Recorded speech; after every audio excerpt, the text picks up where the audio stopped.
Marcel Gauchet, bonjour. Bonjour. Merci beaucoup d'avoir accepté notre invitation pour nous livrer un petit exercice qui est de revenir un petit peu sur la séquence des 2 tours de l'élection présidentielle, parce que ce qui est assez frappant, c'est que ça a été totalement évacué. On est de retour dans la cuisine politicienne qu'adorent les commentateurs, les journalistes politiques. Ça permet en effet de faire sortir des offs, d'expliquer que machin a torpillé truc, c'est très agréable. Mais j'ai l'impression qu'on n'a absolument pas pensé ce qui s'est passé au moment de cette élection présidentielle, ce que ça nous raconte de l'état du paysage politique, de l'état de la France aussi. Et c'est pour ça que je voudrais que nous nous livrions ici à ce petit exercice du bilan de cette élection présidentielle. Et voilà, je vous laisse, disons, à cet exercice. Vous avez raison sur l'escamotage de la séquence. Elle a une raison immédiate, c'est qu'un candidat battu a compris le vide qui s'ouvrait devant lui et a su l'occuper, Jean-Luc Mélenchon. Oui. Donc ça, on va y revenir on a de quoi parler. Voilà. Et par ailleurs, il y a 2 raisons qui expliquent assez simplement, je crois, cet évitement rétrospectif. D'une part, on avait affaire à un scénario joué d'avance. Ça n'excite pas particulièrement le commentaire et surtout, ça permet d'évacuer les raisons de ce blocage qui fait qu'on est dans un système où aucune alternance n'est possible, en réalité. Et d'autre part, du côté du parti présidentiel, du côté d'Emmanuel Macron, cette campagne n'est pas très avouable, comme un haut fait. Et je crois que autant en 2017, la surprise qu'avait créée Emmanuel Macron et cette marche triomphale, complètement inattendue, suscitait en retour toutes sortes d'interrogations. Là, je crois que personne n'a trop envie, dans le camp de la majorité, de s'étendre sur la manière dont s'est déroulée cette élection. Alors justement, étendons-nous un peu, nous. Vous dites pas très avouable, pourquoi ? Parce que il n'y a pas eu de campagne, parce que le coronavirus et l'Ukraine ont permis de créer une forme d'illusion et de légitimisme qui a évité cette campagne. Précisez votre pensée. Si on simplifie à l'extrême, on a eu 2 temps. Emmanuel Macron a escamoté assez magistralement le premier tour en profitant de l'actualité internationale. Il y a une part, d'ailleurs, on peut lui accorder que certainement la crise ukrainienne mobilisait une partie de son emploi du temps, mais quand même, sûrement pas tout. Oui, la preuve, c'est d'ailleurs qu'après le premier tour, il a trouvé à coup un temps absolument incroyable pour aller sur le terrain ou faire des meetings. Et puis pour préparer, même, on s'aperçoit qu'après coup, il avait préparé soigneusement le 2e tour pendant que les autres candidats s'agitaient pour le premier tour. Donc, l'excuse a en effet un peu trop bon dos. Et puis il y a un 2e tour où il a joué la facilité, c'est-à-dire la dénonciation de son adversaire permettant de ne pas parler de ses réussites, de ses échecs, de son bilan et de son programme. Car le programme, c'est on continue comme avant. Ça n'appelle pas de grand développement. Il avait intérêt à en faire le moins possible et donc à se cacher derrière le rempart de l'antifascisme qui, une fois de plus, a joué le rôle de facilité pour les candidats opposants. Mais alors, c'est une des dimensions frappantes, en effet, c'est l'espèce de retour presque hypertrophié de ce phénomène de barrage, de ce réflexe de la grande quinzaine antifasciste. Je dirais que c'était encore plus violent qu'en 2017, oui. Encore plus violent que lors des élections précédentes. Et pourtant, il y avait beaucoup plus à cacher. Mais, alors peut-être, mais Emmanuel Macron n'a pas joué à ça tout seul. C'est-à-dire que c'est l'ensemble du système médiatique aussi qui entre là-dedans. Comment on explique cette espèce de vigueur à dénoncer le fascisme qui serait à nos portes, alors même que le résultat du second tour démontre que c'était peut-être pas aussi dramatique que ça. Écoutez, c'est tout à fait anecdotique, mais j'ai fait 2 paris pendant cette élection présidentielle avec en principe des bons connaisseurs du système politique. Premièrement, que Anne Hidalgo n'atteindrait pas les 5%, d'emblée dès le début de sa candidature, et ensuite, au lendemain du premier tour, qu'Emmanuel Macron gagnerait par au moins 10 points d'écart. Il suffisait de regarder les données de base pour s'apercevoir que ce fantasme d'une possible victoire d'une prétendue extrême droite était complètement onirique. Mais, encore une fois, il y avait un intérêt majeur à ne pas s'étendre sur les réalités de l'état du pays et une facilité liée aussi à l'émotion de la crise ukrainienne, il faut le dire, qui a donné un teint particulièrement émotionnel à toute cette campagne, d'un bout à l'autre, à partir du moment où la guerre s'est déclenchée. Il y a une facilité dans cette thématique. Plus la poussée de fond dans le pays, ne parlons pas des voix de Marine Le Pen, plus la poussée de fond d'une question forte sur l'avenir du pays se fait sentir dans les profondeurs de la population, plus le barrage est perçu par ceux qui ont intérêt au barrage comme indispensable et il devient hystérique, parce que le refoulement de la question devient difficile. Oui, c'est-à-dire qu'on a même l'impression d'avoir par moment une perte totale du minimum de rationalité, de conscience, c'est-à-dire qu'on est dans un argument parfois totalement fou, que ce soit sur les questions européennes, sur les chars russes qui allaient débarquer sur les Champs-Élysées. Enfin, il y avait quelque chose d'assez surprenant. Oui, hein. oui, de la part de gens qui sont censés savoir réfléchir, c'est leur métier. Non, ils ne savent pas réfléchir, ils le montrent tous les jours. Malheureusement, c'est un de nos problèmes. Vous-même d'ailleurs avez été accusé à cette occasion, notamment par Libération, d'être un suppôt du lepénisme parce que vous aviez osé expliquer que peut-être c'était pas le fascisme tel qu'on le décrivait. Je préfère ne pas avoir eu à faire passer d'examen d'histoire de France aux journalistes de Libération, car ça aurait été une épreuve difficile. Mais on sait bien qu'il y a un vieux fond gauchiste qui voit des fascistes partout. J'ai grandi en politique, quand j'avais 15 ans, c'était le gaullisme. J'ai appris que De Gaulle était un fasciste. Bon, ça m'a probablement immunisé après coup contre ce genre d'assimilation un peu facile. Mais je crois qu'il y a il y a une vraie crainte dans une espèce de France officielle très large, qui inclut le centre de l'échiquier politique, mais plus profondément tout ce qui dirige, commande, parle dans ce pays, devant une question posée par le pays profond sur l'avenir de la France, à laquelle ils se sentent profondément incapables de répondre, ne voulant même pas considérer la question. Parce que qu'est-ce qu'a été ce deuxième tour ? Une moitié de la France dit à l'autre, nous ne voulons pas entendre parler de vos problèmes qui d'ailleurs n'en sont pas. Occupez-vous de votre pouvoir d'achat, c'est la seule chose qui doit vous concerner. Je crois qu'il y a une sorte d'angoisse devant une impuissance à même se représenter la nature de la question, de l'interpellation confuse, parce qu'elle n'a pas de vrai porte-parole. Marine Le Pen n'est que le support d'une protestation qui est identifiée à son nom et qui est commode, parce qu'il n'y en a pas d'autre. Mais évidemment que ce n'est pas ça la question telle qu'elle se pose pour la France périphérique, comme on dit facilement. Mais comment définiriez-vous cette question lancinante, en effet, qu'une part des citoyens français essayent de poser aux élites, si on peut parler comme ça, quelle est cette colère, ce mécontentement qu'on voit surgir régulièrement?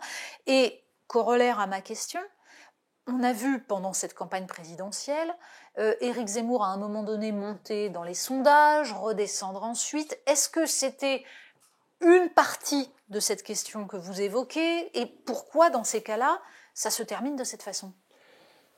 Et en effet, le phénomène Zemmour, qui d'ailleurs n'a pas été analysé, il a été dénoncé, mais il a représenté quelque chose, parce que quand plus de 10% d'une population exprime un intérêt pour un candidat, ça mérite qu'on regarde de près. Or, il était interdit de regarder de près.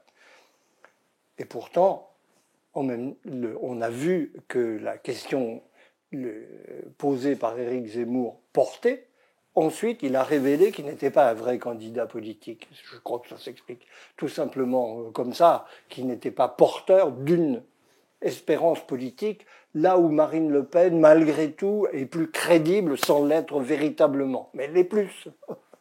Mais alors, la question, c'est celle d'une population qui est placée par sa situation matérielle et sociale, d'apprécier le déclassement du pays. Vu des quartiers bobos de Paris, ça ne se sent pas vraiment, mais dans la Provence profonde, oui. On est dans un pays qui dégringole à de certains égards sur le plan économique. Oui, et ça se voit quand on tous les patiente chiffres 6 sont mois pour accablants. avoir un rendez-vous chez le médecin, Non. quand la première maternité est à 2 heures de route, quand les services publics ferment, quand il n'y a plus de train parce que la gare a fermé. C'est tout ça, le déclassement du pays. C'est un ensemble vécu au quotidien par une expérience qu'il faudrait tout simplement décrire de façon très précise. Ne parlons pas du fait que même si il y a médecine à 2, 3, 4 vitesses, école, même chose, etc. Pas, bon. oui. Donc, tout ça fait partie du paysage avec la conjonction avec un phénomène supplémentaire, c'est qu'à l'occasion de ce déclassement, il y a en même temps une espèce de volonté qui n'est la volonté de personne, mais qui est une pression collective d'aller contre les fondamentaux de ce que l'histoire a fait de la France. Alors, si on changeait pour y gagner, si on nous disait abandonnons ce vieux modèle, mais vous allez devenir plus riche, vous aurez un pouvoir d'achat démultiplié. Mais si vous avez à la fois l'obligation de changer de pays, pour ainsi dire, dans sa manière de fonctionner, de se penser, de se vivre au quotidien, et que vous y perdez, évidemment que ça ne peut pas faire plaisir. L'immigration arrivant directement à l'intérieur de ce modèle comme l'abandon de fait et l'abandon théorique souvent de ce qui était le modèle français d'immigration. La France, c'est le seul pays européen qui a connu une immigration significative, mais qui avait une réponse qui s'appelait l'assimilation, qui était la réponse qui a très bien fonctionné jusqu'à une date relativement récente et dont, pour toutes sortes de raisons compliquées, les élites économico-sociales ont décidé de l'abandonner parce qu'il est coûteux. Ce modèle de l'assimilation, il est très coûteux. Il suppose toute une politique de la ville, de l'éducation, de l'accueil, alors que là, on est dans tout simplement le laisser-aller pur et simple qui est gratuit. C'est son avantage. Je crois que si on met tout l'ensemble de ces facteurs bout à bout, on conçoit qu'il y ait une angoisse. Parce que il y a une incertitude sur en plus le gouvernement. J'oubliais ce facteur important. Est-ce que les gens qui nous gouvernent savent ce qu'ils font? Je pense que c'est une question qui ne cesse de monter. Parce qu'on voit de plus en plus des communicants qui suivent le peloton sans se poser de questions. Et je crois qu'il y a à juste titre, on parle du sentiment de dépossession lié à l'impuissance des pouvoirs. Mais est-ce que c'est l'impuissance de gens capables ou c'est l'impuissance d'incapables, de gens qui ne réfléchissent pas à ce qu'ils font? C'est une autre question. Ce pays, dans son modèle fondamental, a confiance dans l'État. Ça fait, d'où l'importance, par exemple, du problème de la sécurité. On était dans un pays où l'État contrôlait le territoire, tenait bien la population, assurait globalement une paix intérieure assez remarquable comparée à d'autres de nos voisins. Là aussi, on se demande s'ils savent ce qui se passe et s'ils ont vraiment l'intention de s'en occuper. Vous voyez, à tous les niveaux, il y a un doute terrible sur le fait que nous sommes gouvernés par des gens qui ne savent pas où ils vont et qui ne se préoccupent même pas de savoir où ils vont. Ils se contentent de suivre une sorte de train international. Parce que qu'est-ce qu'on appelle la mondialisation telle qu'elle vous est répercutée tous les jours par un matraquage qui n'est même pas intentionnel? C'est il faut faire comme les autres. Ah bon, certes, mais pourquoi? Et pour aller où? C'est l'ensemble de cette perplexité qui finit par créer un rejet et une détestation du pouvoir qui a trouvé un facteur de démultiplication dans cette campagne, parce que c'est son vrai bilan. Le vrai bilan de cette campagne, c'est qu'Emmanuel Macron a gagné, mais il est 2 fois plus haï qu'avant. le bilan de cette campagne, c'est aussi le fait qu'on a ce pôle qui a intérêt à maintenir le système et qui a soutenu... On se demande s'il a même réfléchi à ses intérêts. Moi, j'ai des doutes parfois sur le... Vous êtes beaucoup plus sévère que moi encore, mais c'est vrai que c'est, en tout cas, il y a cette espèce de réflexe, j'allais dire presque un réflexe de classe. Oui, d'accord, il fonctionne comme un réflexe de classe. Il y a eu un vote de classe de ceux qui ne veulent pas d'aventurisme. Voilà.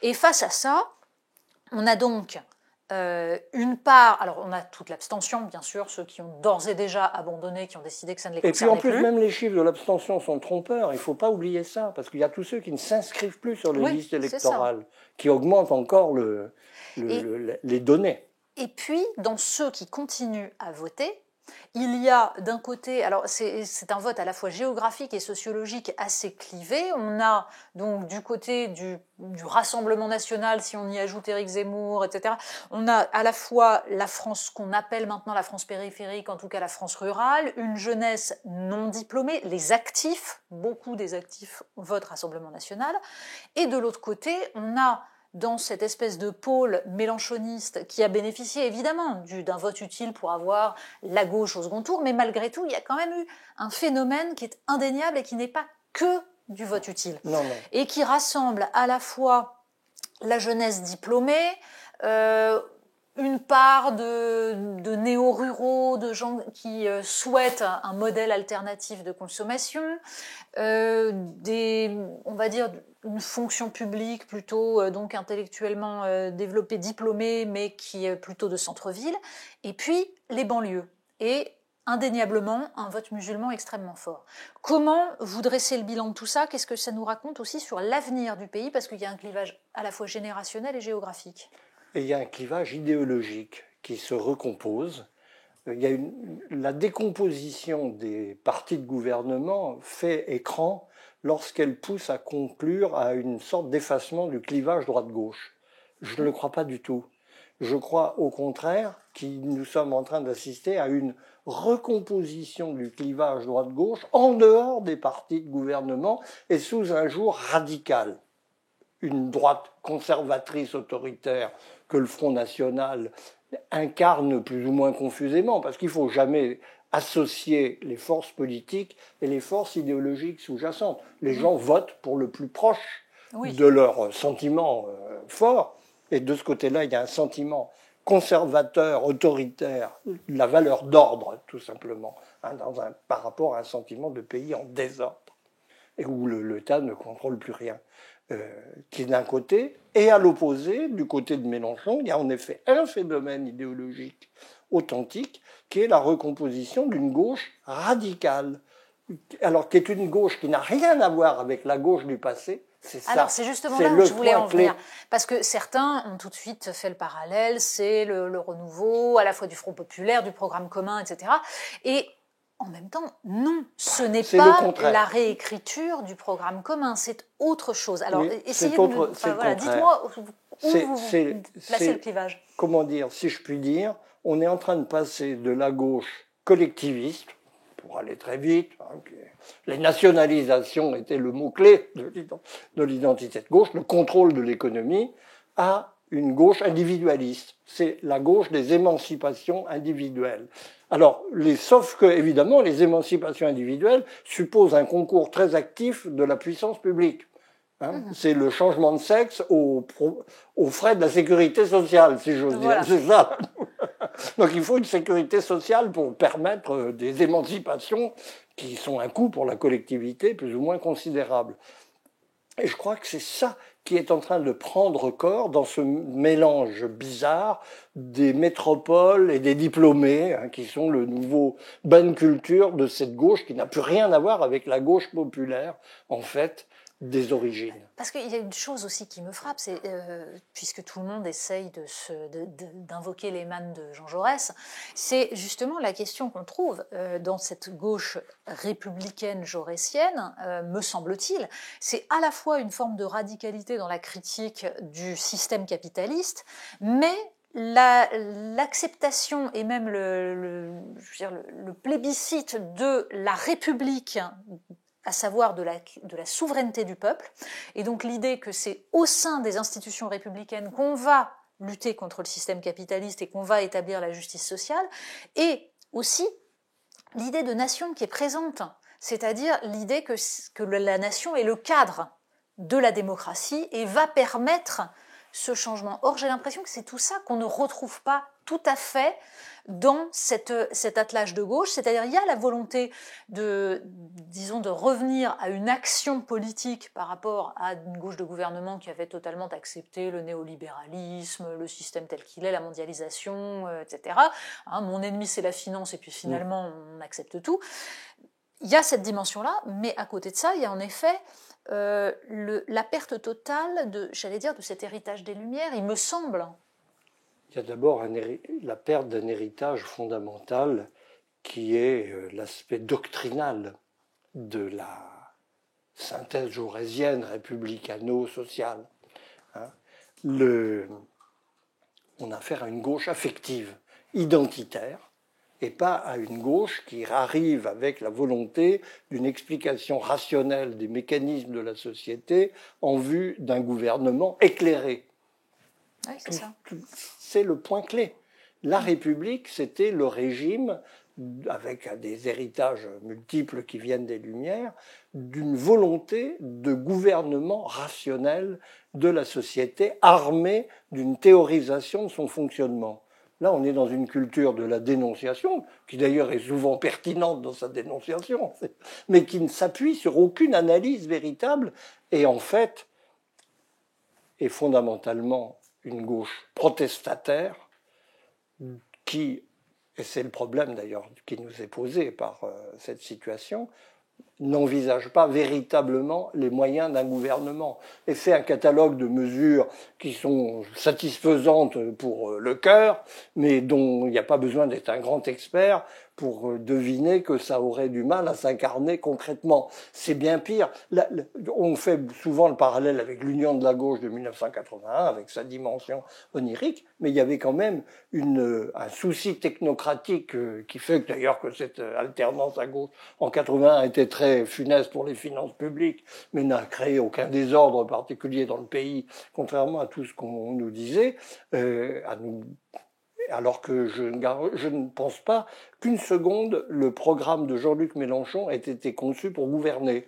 Il est fait pour se faire plaisir dans l'idée que si on gouvernait, on pourrait faire tout ça. C'est très différent. Je pense et c'est ce qui fait que cette gauche, qui en est à son stade d'incubation identitaire, me paraît pas une gauche capable véritablement d'incarner un projet social, collectif, durable. Sauf qu'il y a un côté désespérant, c'est-à-dire qu'on est dans cette phase où les anciens partis de gouvernement ont totalement abandonné, et il me semble qu'on peut dire qu'en fait, à travers la déconfiture d'Anne Hidalgo et de Valérie Pécresse, ce sont les deux partis dont les leaders posaient en une de match en 2005 pour expliquer qu'il fallait voter pour le traité constitutionnel, c'est-à-dire Nicolas Sarkozy et François Hollande. C'est ça qu'on a vu dégringoler.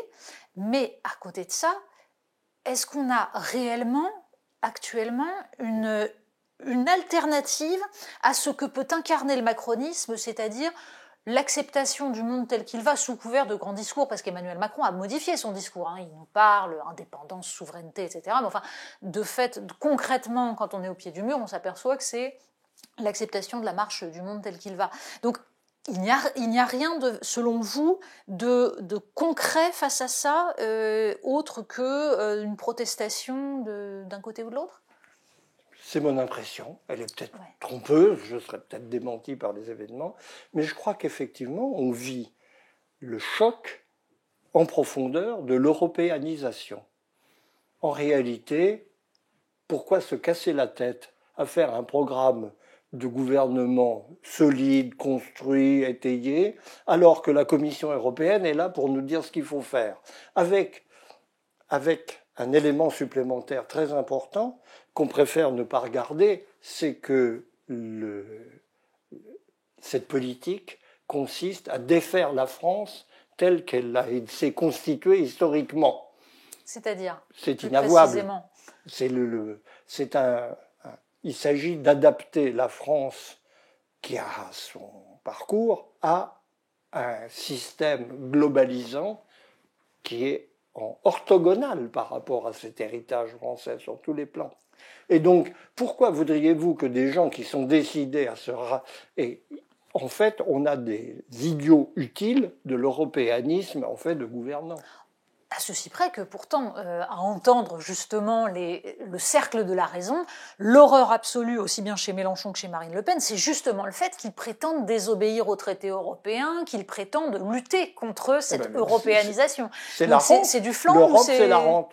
L'Europe, c'est la rente. Donc quand on touche à la rente politique en l'occurrence, parce que il y a un paradoxe qui me paraîtrait mériter vraiment une investigation en profondeur.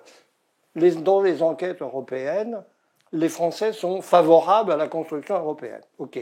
Et quand on leur demande ce qui se passe en Europe, ils en ignorent tout et veulent l'ignorer. Il est impossible de faire entendre quelques propos sensés que ce soit sur ce sujet, que ce soit pour ou contre. Personne ne s'intéresse à l'Europe. Et en même temps, on est pour, parce que sentimentalement, en effet, tout le monde est pour la paix, pour le bon voisinage avec des gens avec lesquels, dans le monde d'aujourd'hui, on se sent une communauté de culture, d'héritage historique. C'est on ne peut plus naturel. Mais du coup, il n'y a aucune... ce qui serait effectivement une vraie politique française, ce serait une réflexion sur le défi que représente pour nous la mondialisation, qui est un fait, en grande partie. Après, c'est un fait qu'on met en œuvre d'une manière ou d'une autre, et par rapport auquel on doit se situer stratégiquement, pour en tirer avantage et limiter les dégâts que le phénomène peut causer. On a fait le choix politique au travers de toute l'histoire récente, c'est ce que j'ai appelé le Mitterrando-chiraquisme, de s'en remettre à l'Europe pour faire un travail que nos dirigeants politiques ne veulent pas avouer, et dont on se demande parfois s'ils sont même conscients, tellement ils refoulent cette question, qui devrait être le cœur du débat français. Il n'y a aucune raison d'être contre l'Europe, notre intérêt est d'être en Europe, et de faire de notre environnement européen un bouclier dans la mesure du possible et un relais d'influence à l'échelle du monde. Mais où est le débat là-dessus? Nulle part. Est-ce que finalement les dirigeants français ne sont pas arrivés à la conclusion que de toute façon c'est trop tard et qu'on ne peut pas agir sur l'Europe? Je vois le discours d'Emmanuel Macron à Strasbourg, expliquant qu'on va faire une communauté politique européenne pour en gros limiter les méfaits de l'élargissement indéfini. C'est une très bonne idée, d'accord, on sait très bien que ça n'arrivera pas. La question de la majorité qualifiée plutôt que du vote à l'unanimité, ça part d'une excellente intention, éviter qu'un petit pays ne puisse bloquer des avancées positives. Mais toute l'Europe c'est faite pour éviter que les petits pays soient opprimés par les grands. Ben, c'est ça. Et donc là, voilà, donc ça ne peut pas marcher. Et de toute façon, il faudrait l'unanimité pour accepter que le vote ne soit plus à l'unanimité. Donc on voit bien qu'on est face à un machin absolument monumental, dont on peut en effet rêver qu'on va le modifier. La question c'est concrètement, est-ce que c'est encore possible? Et j'ai l'impression que c'est ça que chacun évite de poser comme question. Emmanuel Macron aurait pu poursuivre son discours jusqu'à se demander, imaginons que par un miracle, le vote à la majorité fonctionne. Mais c'est toute notre diplomatie qui vole en éclats. Bien sûr, c'est bien le problème. Donc nous y perdons. Alors même que dans ce même discours de Strasbourg, il déploie des trésors d'ingéniosité pour marquer sa différence avec le reste des pays européens sur la question ukrainienne. Donc il y a un paradoxe absolument immense. Mais ce n'est pas un paradoxe. Ce qui paye, c'est de défendre un beau principe qui fait plaisir. Tout le monde cherche à se faire plaisir par son discours politique et de faire plaisir aux électeurs. Mais personne n'envisage les conséquences. Parler des conséquences, parler de la réalité de ce qui se passerait sur le nucléaire. Nous sommes en minorité, par exemple, mais sur toute une série de sujets. Mais ça, non, le principe, mais pas les conséquences. Où sommes-nous du point de vue de l'intelligence politique élémentaire? Il y a un autre élément d'ailleurs que je trouve particulièrement frappant, et le sujet avait surgi au début de la campagne, notamment parce qu'à peu près tous les candidats l'évoquaient, la question de l'état de droit. Et on l'a vu ressurgir dans l'entre-deux tours, où là, tout le discours médiatique a consisté à dire que Marine Le Pen représentait un danger pour l'état de droit, notamment parce qu'elle voulait faire un référendum qui ne rentrait pas dans les règles constitutionnelles de l'article 11, etc. Et cette question de l'état de droit, visiblement, est utilisée pour contourner la volonté populaire. À quel moment on va pouvoir poser calmement ce débat de l'articulation raisonnable entre volonté populaire et état de droit? Est-ce que c'est encore possible? Est-ce que de toute façon, là aussi, le fonctionnement de l'Europe fait que c'est même pas la peine de se poser la question? Je finis par me demander. Là, nous avons une marge de manœuvre importante, mais le référendum, c'est l'équivalent du blasphème dans l'islam. Depuis 2005, c'est un gros mot. Sinon, un référendum municipal sur le ramassage des ordures ménagères, d'accord. Mais un référendum politique, non. Et effectivement, cet argument de l'état de droit dans la bouche de gens qui ne savent pas ce que c'est, manifestement, allez écouter, est le dernier rempart du refoulement de la réponse aux véritables questions qui se posent pour ce pays embarqué dans un destin qui lui échappe. Mais c'est une question très compliquée, l'état de droit. Parce qu'on voit arriver maintenant l'argument selon lequel la Constitution a réponse à tout. Mais qu'est-ce qu'une Constitution? Voilà, on arrive devant toute une série de questions très profondes qui ne sont évoquées que de manière rhétorique, sans qu'il soit possible d'en parler calmement. Et moi, le calme n'est pas au rendez-vous. J'avoue que quand j'ai entendu ces débats sur la question de savoir si on pouvait faire un référendum sur tel ou tel sujet, en l'occurrence là c'était l'immigration, mais ça pourrait être n'importe quel autre sujet politique, j'ai trouvé absolument épatant de me dire que donc 9 juges non élus pouvaient par leur interprétation décider ce que le peuple a le droit de faire sur des sujets aussi fondamentaux, et je me suis dit qu'il y avait là un léger problème et que ce n'était pas exactement l'esprit de la Ve République. Non, c'est pas du tout l'esprit de la Ve République, et d'ailleurs, l'esprit de la Ve République est bafoué depuis longtemps par le Conseil constitutionnel qui s'est intronisé comme un pouvoir qui n'était absolument pas prévu. Donc, l'une des principales dénaturations de la Constitution, c'est le rôle que s'est arrogé le Conseil constitutionnel.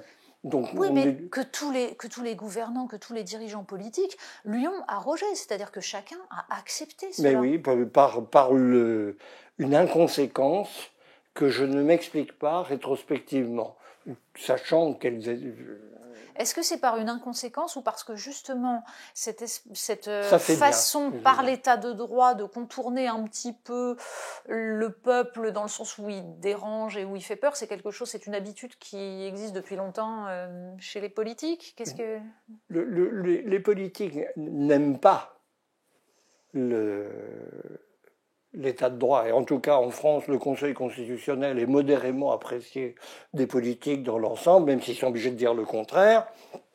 Mais, là encore, c'est la soumission à une vulgate médiatico-politique entretenue dans l'opinion, contre laquelle on ne peut pas aller. Le comportement, le sentiment des dirigeants, c'est la peur. Il faut bien se dire ça, de franchir une ligne rouge. Ils veulent être aimés et ils n'ont pas compris que commander et être aimé, c'est deux choses qui sont assez différentes. Là, vous touchez un point essentiel, je l'ai évoqué tout à l'heure, mais ça me semble très important de regarder un petit peu le fonctionnement du système médiatique. Parce que cette peur, c'est aussi la peur d'être immédiatement balayé comme ne faisant pas partie du cercle de la raison, comme n'étant pas légitime. Et ça se joue quand même avec une puissance du système médiatique qui me semble très frappant et qu'on voit aussi sur la question ukrainienne. C'est absolument fascinant. Tout à fait. Mais parce que nous ne sommes plus dans la politique, mais dans la morale. Et que ce n'est pas le cercle de la raison, à la proprement parler, c'est le cercle de la morale, c'est-à-dire des gens avouables et des gens inavouables. Il y a une espèce de dichotomie, de manichéisme politique qui s'est introduit dans notre culture ambiante et qui fait qu'il y a des positions juste, comme on disait à l'époque totalitaire, à l'époque où le parti définissait la ligne juste, mais le juste n'est plus le même. Avant, c'était la science matérialiste de l'histoire qui vous disait quelle était la ligne juste. Maintenant, c'est la morale. Il y a des positions morales et des positions immorales, et c'est la peur terrible d'être disqualifié moralement qui fait agir les gouvernements 9 fois sur 10. Enfin. Combien ? Parce que, vous savez, ça c'est venu très vite d'une phrase qui est prêtée à Giscard d'Estaing, je ne sais pas si c'est vrai, mais elle est exemplaire. Face à toute une série de problèmes qui ont commencé, parce que c'est là où commence la mondialisation, et les secousses commencent à se faire sentir, Giscard opposait invariablement une réponse à toutes les propositions d'action un peu problématiques qu'on lui faisait. C'est vrai, mais il ne faut pas le dire. Et je crois que c'est vrai, mais il ne faut pas le dire. Sur la question ukrainienne, par exemple, c'est tout à fait flagrant, règne en maître sur notre espace médiatico-politique. On en sort comment ? J'ai tendance à penser que la vérité gagne toujours. Oui, mais à la fin, et c'est long la fin. Mais oui, nos vies sont courtes et le travail de la vérité historique est lent. Donc nous sommes condamnés à la servir sans illusion nécessaire sur son destin. J'évoquais justement le discours d'Emmanuel Macron sur, en particulier la partie sur l'Ukraine. En effet, il a cette façon de se détacher de la position atlantiste, qui est celle de nombreux pays européens, qui est là aussi effacée totalement par les commentateurs. C'est extrêmement drôle. Mais là, comment expliquez-vous... Il y en a quelques-uns qui le soupçonnent. Il a quand même des opposants qui font entendre qu'il n'est pas tout à fait cachère.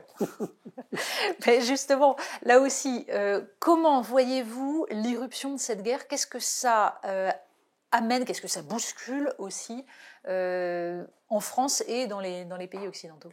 Ça bouscule d'abord notre bonne conscience d'être sûr que tout le monde va être comme nous, à l'échelle de la planète. C'était ça. Là, ça, c'est la philosophie de la mondialisation.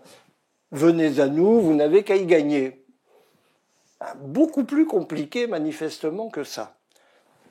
Et là, j'oserais dire que nous sommes devant l'erreur historique fondamentale de l'Europe face à l'effondrement du communisme et de ses suites.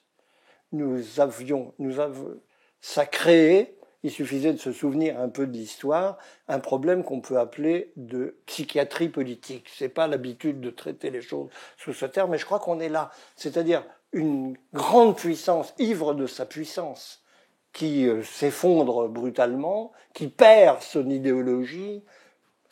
Croire qu'on va se convertir au marché dans la joie et la bonne humeur sur cette base, c'est évidemment une illusion. Nous avons un précédent, le précédent allemand, 1918, et les suites. C'était exactement la même partition qui se rejouait. Il faut accorder à François Mitterrand, à l'époque, de l'avoir parfaitement senti et même suggéré à mi-mot d'une manière... et avec des propositions d'ailleurs qui étaient loin d'être absurdes. D'où cette proposition de communauté politique européenne qui intégrait la Russie. Tout à fait. Et qui a été torpillée par les Américains. Oui, bien entendu, parce que c'est l'autre paramètre à considérer. Tout se passe comme si c'était nous les Européens et les Ukrainiens et les Russes. Mais derrière, il y a ce grand absent de la réflexion sur l'Europe, qui sont les États-Unis. Qui sont à la manœuvre. Un grand absent, mais il y a aussi une hypocrisie absolue de la part de ceux qui expliquent benoîtement que c'est aux Ukrainiens de décider de leur destin et que bien sûr c'est eux qui vont définir leur but de guerre et ce que serait une victoire. Tout le monde sait très bien que c'est parfaitement faux et que les États-Unis sont en train de diriger cela, ils mènent une guerre par procuration contre la Russie, et s'ils décident que le but de guerre, c'est de récupérer le Donbass, eh bien les Ukrainiens iront jusque-là, puisque ce sont les États-Unis qui arment. Mais personne ne le dit. Non, on n'a pas le droit de le dire. Mais là aussi, c'est l'impensé, le rôle des États-Unis et le rôle l'impensé de cette affaire, de l'Europe, c'est les États-Unis. Et le rôle des États-Unis, est déterminant. C'est les États-Unis qui ont largement piloté l'élargissement de l'Europe à l'Est. c'est pas un secret. Que nous payons aujourd'hui, ne serait-ce que parce que les institutions de l'Union européenne ne peuvent pas fonctionner à 27. Oui, de cette façon, en tout Voilà, cas, ça peut pas sur marcher. cette modalité. C'est les États-Unis. D'ailleurs, les États-Unis avaient un projet très clair, c'est de faire coïncider les limites de l'Europe avec les limites de l'OTAN. Oui, Donc, inclusion de la Turquie, bien sûr. qui stratégiquement est un facteur important de leur point de vue. Et il suffit de lire Brzezinski pour comprendre qu'il y a une stratégie américaine vis-à-vis de l'Europe, un grand mépris des Américains d'ailleurs pour les institutions européennes, mais une ferme volonté de conduire tout ça dans la bonne direction, puisqu'à leurs yeux, les Européens ne sont pas capables de se conduire stratégiquement comme ils devraient l'être, donc on va faire le boulot pour eux.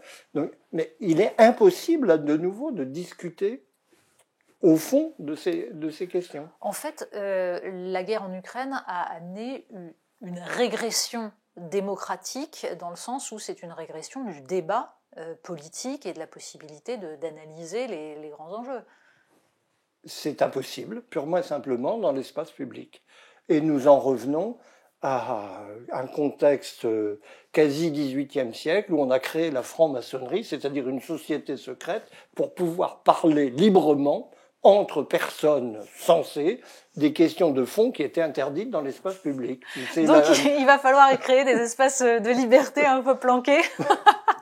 On en est presque là. Bon, Marianne en fait partie. Enfin, on essaye. Mais on essaye de pas être trop planqué, du coup, et de mettre ça sur la place publique. Le but est quand même de déboucher dans l'espace public, on est bien d'accord. Et après tout, nous avons, par rapport au XVIIIe siècle, l'avantage de disposer, malgré tout, de moyens légaux d'exister publiquement. Mais l'ambiance est redevenue celle pour évoquer un exemple plus récent, le gouvernement de l'ordre moral. De lendemain de la Commune. Il y a quelque chose d'étonnant dans cette moralisation forcenée qui est en même temps une cécité intellectuelle accablante et dont les effets sont redoutables pour la France en tout cas. Qu'est-ce qu'on pourrait souhaiter comme réforme concrète, précise, dans les mois qui viennent, qui permettrait de décongestionner un peu tout ça? Je pense à des réformes institutionnelles, je pense à qu'est-ce qu'il y aurait de possible? C'est une question terrible, car dès qu'on touche à un ressort institutionnel, on voit immédiatement les effets pervers qui découlent quasi automatiquement dans la foulée de ces mesures. L'exemple type étant celui de la proportionnelle. Je n'aimerais pas demain la proportionnelle avec les effets étant le personnel politique étant ce qu'il est tel qu'on le voit à la manœuvre quasi quotidiennement, on aurait une cour des miracles en guise d'Assemblée nationale qui n'aspire pas à un désir effréné. Bon, non, en même temps un coup de pied dans la fourmilière, ça peut aussi. Donc je tendrais à dire, je peux me tromper, que là aussi, mais parce que chacune de ces réformes constitutionnelles comporte, encore une fois, elle est noble dans le principe et lourde de conséquences dont on devine qu'elles peuvent être catastrophiques. Je crois beaucoup à la capacité, tout simplement à la sagesse du personnage principal de l'État, qui est le président de la République. Je pense que si Emmanuel Macron, qui est intelligent, mettait son intelligence au service de la compréhension de la fonction qui est la sienne dans les 5 ans qui lui viennent, il sait que dans 2 ans, les prétendants se bousculeront pour le neutraliser et prendre sa place, donc il n'a rien à perdre maintenant. Il pourrait redonner, par exemple, un vrai pouvoir au Parlement, changer. C'est une des choses qui sont à notre disposition. Qu'est-ce qui lui interdit de l'écouter? Pourquoi faut-il... Il suffirait qu'il explique que c'est le Premier ministre qui préside le Conseil des ministres, pendant que le président préside la République, et que lui s'occupe d'aller voir les Français et de savoir exactement, de faire remonter ce qu'ils veulent dire. Oui, ce qu'ils veulent dire. Je pense par exemple qu'il y a un travail d'assomption des données de la situation du pays qui revient typiquement au président de la République de faire. Dans un livre qui vient de paraître là, de Karine Daïc et d'un de ses collègues, j'oublie le nom, Éric Mandonnet, je crois, on apprend que tous les jours, le président de la République reçoit une note des services indiquant l'état réel de la sécurité dans le pays. Mais pourquoi la réserver au président de la République? Ça serait très bien que tous ces documents soient publiés. Je pense qu'il y a par exemple une philosophie de la transparence de la décision publique sur énormément de dossiers qui calmerait le jeu, ne serait-ce que parce qu'elle mettrait à la portée de tout un chacun des données de base que le milieu politique et l'État français, là c'est une tradition perverse, se réservent l'information. Ce qui crée une incompréhension dans le public. On n'est plus au 19e siècle où une minorité éclairée règne sur des masses paysannes analphabètes. On est dans autre chose. Et je pense qu'il y a, par exemple, de ce côté-là, toute une philosophie de l'exercice du pouvoir qui est à la main du président de la République. Il peut le faire, il a toute la liberté pour le conduire cela. Au lieu que, ce qu'a fait Emmanuel Macron dans son premier quinquennat, a été de s'enfermer dans un jeu de rôle préécrit, et avec toute la facilité que lui offrait en plus un parlement d'ectoplasme qui n'existait que par sa grâce et dont il pouvait complètement négliger les avis. Qu'est-ce qui l'empêche de confier au Parlement l'organisation de vraies discussions sur des points fondamentaux qui engagent l'avenir du pays? Il est libre. Et je crois que dans un système institutionnel, il y a toujours deux aspects. Il y a un aspect formel, des textes, et il y a une coutume qui détermine l'usage de ces principes et de ces textes. Et là, nous voyons bien qu'il y a eu une dérive énorme de la coutume constitutionnelle, pas des textes eux-mêmes. Les textes ont un peu changé, mais beaucoup plus la manière d'en faire usage. C'est à ce niveau-là, je pense, que nous pourrions retrouver le véritable esprit de la Ve République, d'abord, et un sentiment au moins de compréhension de ce qui se passe dans la population, que le débat parlementaire en particulier est le mieux armé pour éveiller. Vous avez dit que vous croyez en la sagesse du premier personnage de l'État. J'ai envie de vous répondre, on peut toujours rêver, puisqu'il peut toujours faire son chemin de Damas, avoir une révélation. Nous l'espérons. Merci beaucoup, Marcel Gauchet.